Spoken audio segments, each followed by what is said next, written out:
Hello, it's Jeffrey Christian of CPM Group. It's about 15 minutes after midnight on Tuesday, the 16th of September in New York. I'm not in New York. I'm in yet another hotel in yet another continent. Yesterday, the 15th of September, where I'm at, I guess it's still the 15th of September, gold hit a new record price, moved above $3,700. And silver rose above $43, mostly in anticipation of the Fed cutting interest rates at its federal FOMC meeting this week. I'm not going to talk about that in today's video, and I'm not going to talk about the potential short-term and long-term effects on precious metals markets and investors in prices of interest rate policies in this video. I'm also not going to talk about our short-term price expectations. What I want to do is focus instead on a couple of topics that are longer-term, very significant to gold and silver markets and investors, and people have asked us about them. One of the stated reasons that CPM Group produces these videos is to help investors make smarter, more informed decisions and separate the wheat from the chaff. One of the questions we've gotten a lot, and perhaps more recently, is it true that if you don't hold it, you don't own it? There's some truth in that adage, and there's some weaknesses, but it's much more complex than one would think. And I want to go through some of the complexities of the security of one's gold and silver. And then at the very end, I'll talk about a topic that we've talked about in the last few weeks, the absence of any substantive information that the world was actually running out of refined silver kind of suggests it's not, while all the other evidence suggests that we're at record levels of silver on a global basis as well as in major markets. So the nuances of that adage, if you don't hold it, you don't own it, the answer is no, it's not necessarily true. The question that we get is that adage true? And the answer is not necessarily. You can own gold that you do not hold. The reality, the legality, the security are all a lot more complicated than this, however. Now, the first thing is you got to know, what actually do you own? Do you own gold? If you own gold bullion, and I'm speaking about gold, but the same applies for silver, and it's in your possession, you own gold. If you own gold in an unallocated account at a depository or a bank or a brokerage house, you do not own gold. You have an IOU for gold equivalent to what you have deposited or purchased into that account, but you don't actually own that gold. It's the same as your money in a bank. When you put money in a bank, you don't own it. That becomes the bank's money, and you have an IOU that the bank says, hey, if we're solvent when the time comes and you want your money back, it's yours, and we'll unwind that IOU. Now, if you own gold stored for you in an allocated and or segregated account, you may or may not own that gold. You have to be very careful when you read the agreements covering your account to see to whom the gold is allocated. Sometimes you'll find that the allocation and segregation are to your broker or your intermediary and not to you. That protects you if the depository has a problem, and the question is, whose gold is it in that depository? But it offers you no protection if your broker or your intermediary, your financial corporation that you're working through, has problems. And that's a much bigger risk than a depository having problems. So that's a real color. A lot of people say, I want to own gold in an allocated account, and they're willing to pay storage fees for it, but the allocation may not be to them. It may be to the agent that they're using for that transaction. So that's something to really worry about and watch. Not worry about, but check and read the financial statements in your account very carefully and look for that. Continuing, if you own shares in an ETF, you do not own gold. You own shares in a company that the sole asset of which is supposedly gold in a vault. And in most situations, you can't redeem those shares for gold unless you have a very large amount and you are a designated authorized counterparty with the manager of the ETF. You own shares in a company that owns gold. If you own gold through other forms of accounts, you may or may not own gold, but it depends on the agreements. Again, you have to read it very carefully. And you can't just sort of say to a broker, hey, is this copacetic? Because that won't stand up in a problem if there are documents that you should have read and checked off on. Even if you own the gold in an accumulation account, you may not be able to take delivery of it. If you have a fraction of gold that's stored in a kilo bar or a 100-ounce bar or a 400-ounce bar, and you say, I want my gold back, they'll say, well, you can't have your gold because it's part of that bar. You can have the cash equivalent of it. So you own that gold, but you don't necessarily have ready access to it. If you own gold via a gold bond or a gold note or some other derivative securities, you may or may not own gold. Again, it depends on the wording. And if you own gold via a gold-backed crypto, you may or may not own gold. And you may or may not be able to take delivery of it, but only withdraw its value in dollars or some other currencies or some cryptocurrency. Now, I'll talk a little bit more about cryptocurrencies in a bit. So you own gold. There are three big risks: theft, including fraud by someone in the chain of custody that is handling your material; financial or other collapse of one of those financial intermediaries. We've worked with clients that we had special agreements with depositories and refineries about their ownership of the gold, both in scrap and in refined form, at the refinery and in the depository. The refinery goes bust, and a bankruptcy court judge says no one takes the gold out until we really know whose gold it is. And I know you had this special segregated account. It stays there until the bankruptcy court is happy. And the third risk is confiscation. Confiscation is overblown by a lot of people. It does happen, and it can happen. It happened in Nazi Germany. It didn't really happen in the United States in a classic gold confiscation. And I'll talk a little bit more about what happened in the United States in 1933.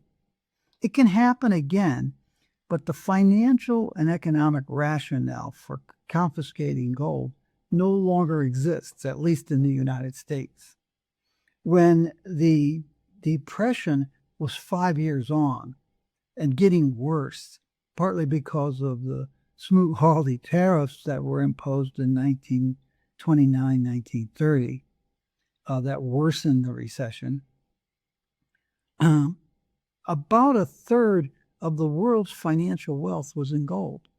And people around the world suffering from the Depression were hoarding their wealth in gold as opposed to keeping it in bank deposits where they could be lent out to businesses and you could help recover from the Depression. So there was an economic rationale to take some of that gold and other assets and get it back into the banking system to help with an economic recovery. Today, the amount of gold, the percentage of world financial wealth that's gold is less than 1%, and it's been that way for decades. It's probably about 0.6 or 0.7% right now of 1%. So confiscating the gold and getting that money back into circulation would not really be a significant boon to the economy and would not really help stage a recovery from a recession or a depression. So that economic rationale doesn't exist. Now, in other countries, if you have a war and you're attacking your neighbor and you need money to buy bullets and bombs, the government might confiscate the gold. It can happen again. It's always possible.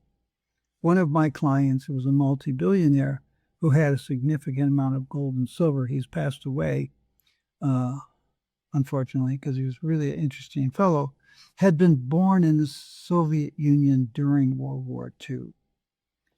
Escaped as a young boy with his parents, became a multi-billionaire in the United States, and said to me, I want you to understand, I'm not a crazy person for owning this gold and silver.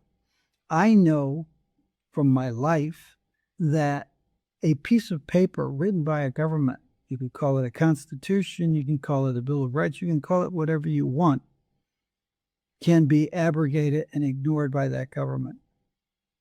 So he had a very small portion of his wealth in gold and silver, but it was enough for 3 generations of his family to survive, assuming they could control that gold and silver in a financial crisis in the country in which they lived.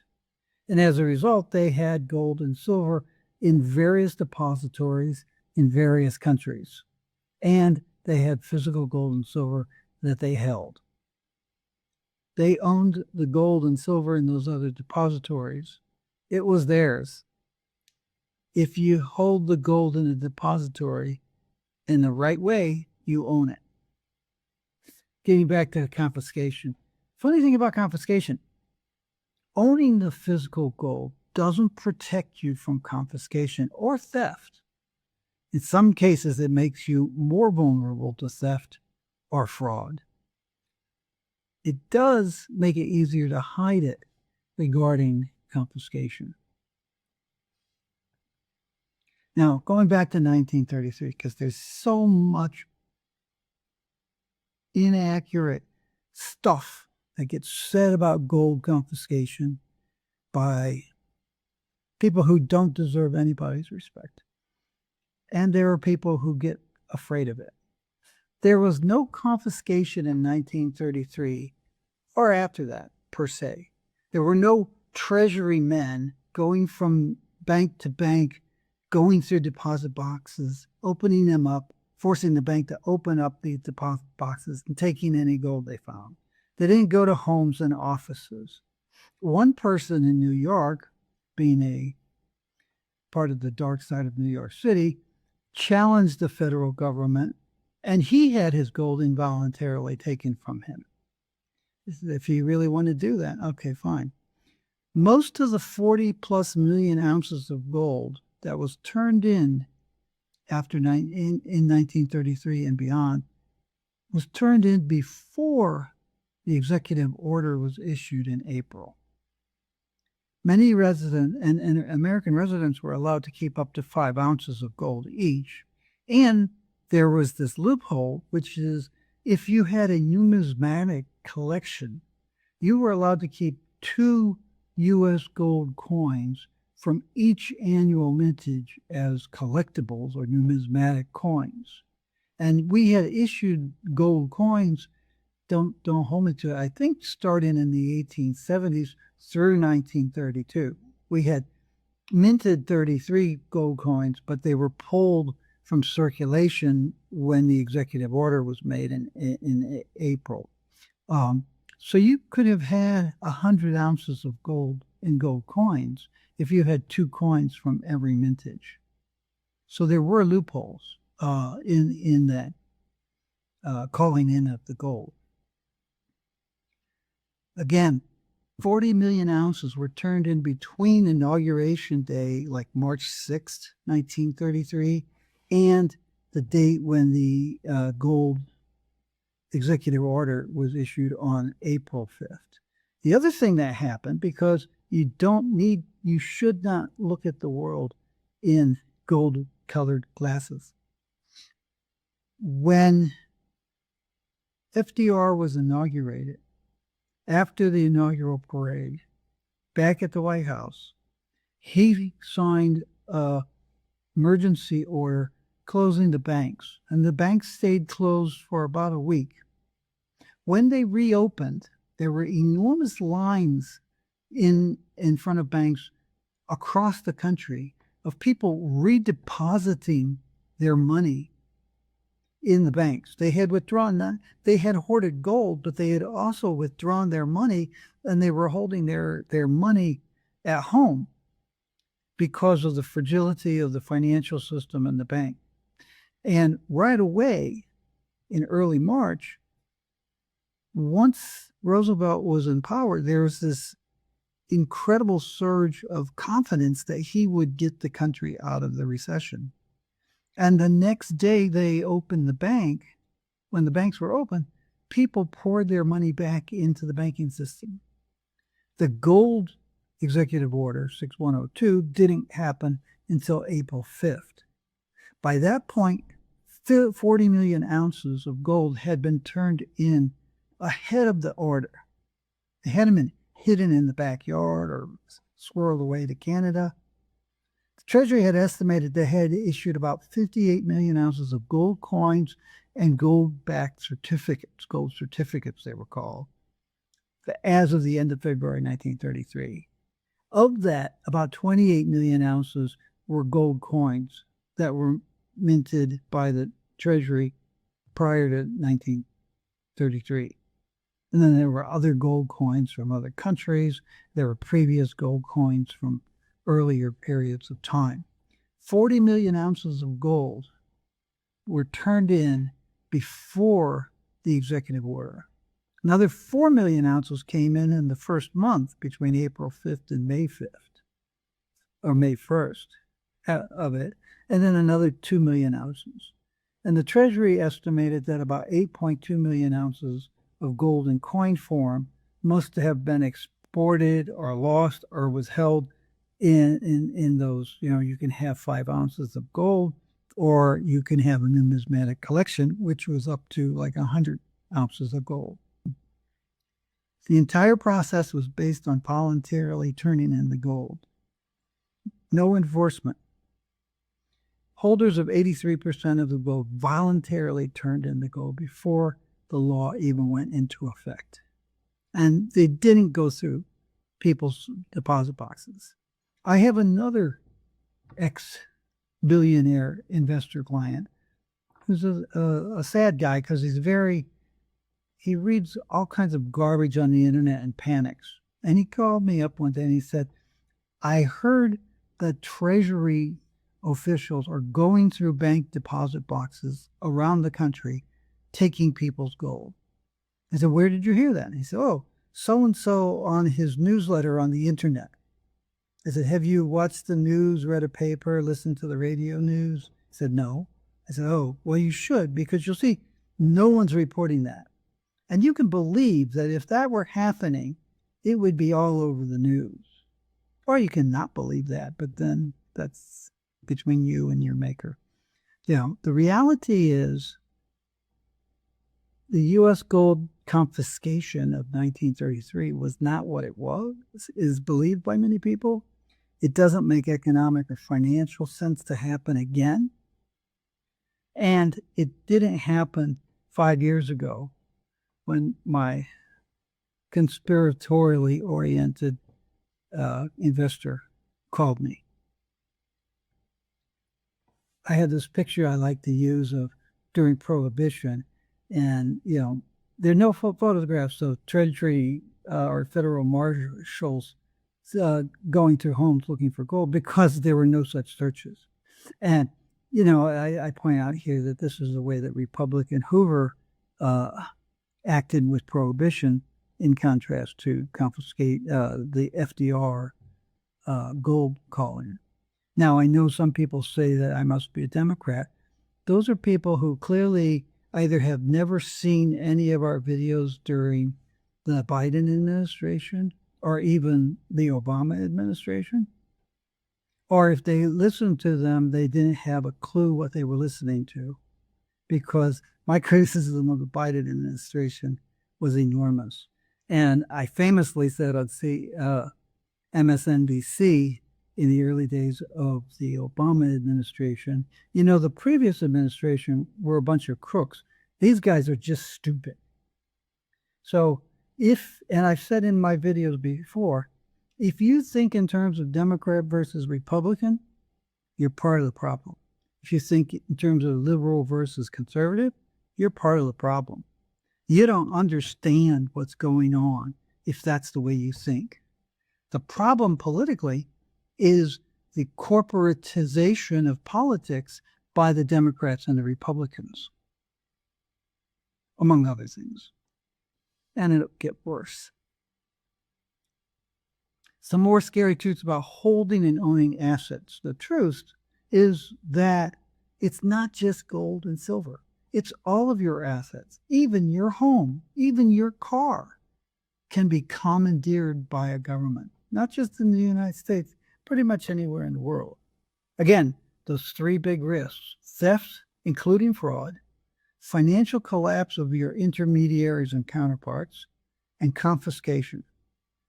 It's not a matter of what the government might be able to do in the future. It is partly. They've been able to do it all along. It's nothing new. It's nothing that sometime in the future is going to happen. People used to, a few years ago, the spooks on the internet kept talking about digital currencies, and the government would be able to see what you're buying and stop you from buying it and stuff like that. And I point out, governments have been able to track what you buy all along. And there have been times when they've stopped it. This is nothing new. This is the way the world has worked for a few thousand years. Now, there are also a bunch of myths about cryptos and stable coins being completely secure. It's not true. There are big loopholes. Crypto thefts have occurred at a higher rate than in the SWIFT interbanking system and other established financial systems. Government confiscations of crypto holdings have totaled billions of dollars already. Mostly they've gone into people who stole cryptos or got cryptos through ransomware or other illegal ways, and they've gone in and taken that back. But the fact that they know how to do that means they can do it to anybody anytime they want. And they have done it to people who haven't necessarily been as criminal as some of the ransomware guys. Now, there are efforts underway to tighten blockchain and distributed ledger protocols and to tighten the security, but they're not here yet. And while the criminals and government, and while the industry works on these better security systems, criminals and governments continue to work on ways around anticipated security things. So it's not just gold and silver that you have to worry about. So what's a poor boy to do? Know exactly what you're buying. You've got to do your homework. Caveat emptor. Know with whom you are dealing, buying, selling, and storing. Ask questions about them. Get their financial reports if they're publicly traded companies. Look at the insurance that they have.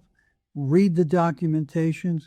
Go to FINRA's website and see some of the issues and complaints about their behavior, not just in precious metals, but across their financial marketing programs. Keep calm. Own gold and silver as insurance. Understand those risks of theft and confiscation and financial intermediary collapse. And the best research on gold and silver futures price directions includes sober, detailed analyses on future political, social, economic, financial, and equity market prospects, all of which have an effect on gold and silver. And they've been written by people who have good track records, and they haven't been written by people who have been consistently wrong their entire careers. Finally, I wanted to talk a little bit about silver, just an update. One commenter on one of our videos recently wished for an honest discussion, a debate, if you will, between honest people on whether the world is running out of silver. CPM Group said, okay, here's our half of that discussion. And we presented an extensive body of statistics showing the historically large volumes of refined silver above ground, based on research that was really conducted from the 1950s onward by other people and from 1980 onward after I took over what is the research department that became CPM Group. A tremendous amount of data. We asked for a counter-argument with evidence. It's really not there. Someone who had real evidence that the world was running out of silver. We haven't heard back from anyone. Oh, we've heard a lot of snide report comments from trolls, but we haven't seen one single person say, here's some evidence that we're running out of silver. There have been comments like, oh, well, we're going to be using 600 or 800 or 1 billion ounces of silver a year in solar panels, and that someday around 2030 or 2040 or someday after that will cause the world to run out of silver. But that's not saying that the world is running out of silver, above ground refined silver inventories now. COMEX inventories are 5 times what they used to be. China has inventories spread throughout the country, owned by individuals and corporations. Inventories in the London market are probably 3.5 times what they were in the 1990s. Coins have 2.5 billion ounces. ETFs, which didn't even exist until around 2006, have 1 billion ounces. There's a tremendous amount of public data showing the historically large volumes of refined silver. And no one has come up and said, oh, well, no, that's, here's some evidence that says the world's running out of silver. One commenter said that there is a gold promoter in Europe who has been predicting an imminent global economic collapse for decades. And he's an old man. He's been around a long time. He was saying that he cannot find 1,000-ounce silver bars to buy. We can source as many 1,000-ounce silver bars as he wants. Maybe he just hasn't looked. That's all I have for now. Take care of yourself. Take care of other people around you. Try to do something good for the world. You can go to our website and buy gold, silver, platinum yearbooks. You can subscribe to our Precious Metals Advisory monthly. You can send us an email at info@cpmgroup.com asking us to talk to you about how we can help you invest more wisely.